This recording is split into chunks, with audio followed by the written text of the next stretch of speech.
Why do we have to draw between two lines? Well, this little thing came around, I'm doing fine, John. How are you? That's great, How's it going down there? Oh, it's great. I made a record with the Kanye West, They can go any way. I do, Tom Brokaw says, where is the library in Spanish? What? Oh, yeah? Donde está la biblioteca?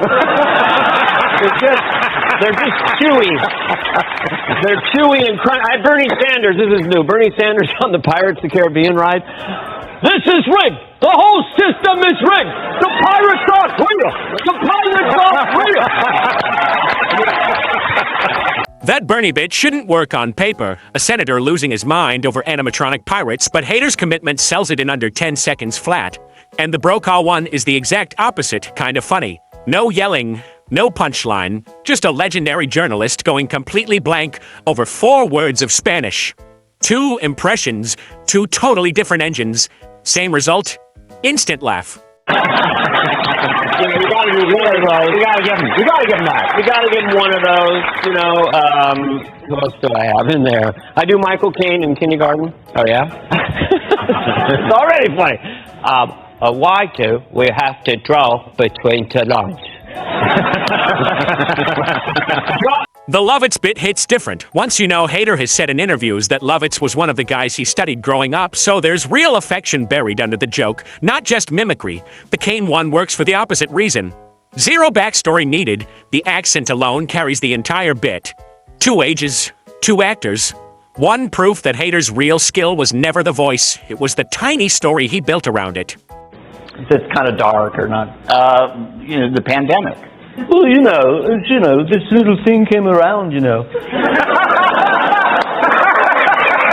little thing came It's a around. little thingy and it sneaks in your body, But the good This works because Carvey isn't just doing an accent.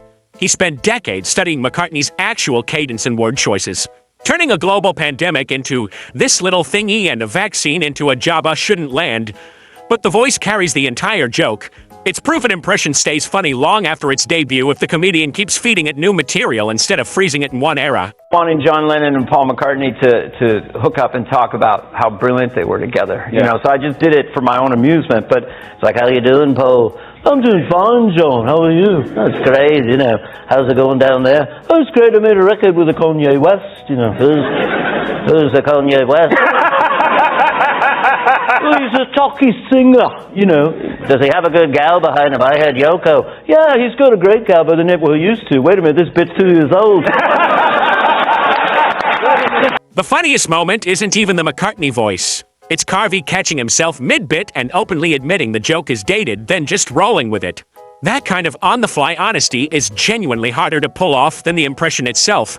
It also says a lot about how fast pop culture moves that a comedian has to patch a Kanye West reference like outdated software. Talking about magic.